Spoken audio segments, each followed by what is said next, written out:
শুক্রবার শিক্ষামন্ত্রীর সঙ্গে চাকরিহারা প্রতিনিধিদের বৈঠক। বিকাশ ভবনে ব্রাত্যর সঙ্গে বৈঠকে যোগ দিতে যাবেন চাকরিহারাদের 8 প্রতিনিধি। বৈঠকে থাকবেন মাধ্যমিক উচ্চ মাধ্যমিক বোর্ডের প্রতিনিধিরাও, থাকবেন এসএসসি ও নবান্নের প্রতিনিধিরা। আজ শিক্ষামন্ত্রী চাকরিহারাদের বৈঠক এবং এই বৈঠকে চাকরিহারাদের প্রতিনিধিরাও থাকবেন।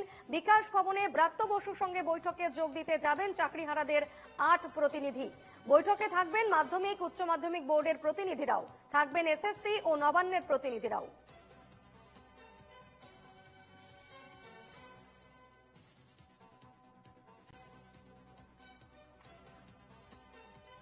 আজ শিক্ষামন্ত্রী ব্রাত্য বসুর সঙ্গে চাকরিহারারা বৈঠক করবেন এবং বিকাশ ভবনে ব্রাত্য বসুর সঙ্গে বৈঠকে যোগ দেবেন চাকরিহারাদের 8 প্রতিনিধি।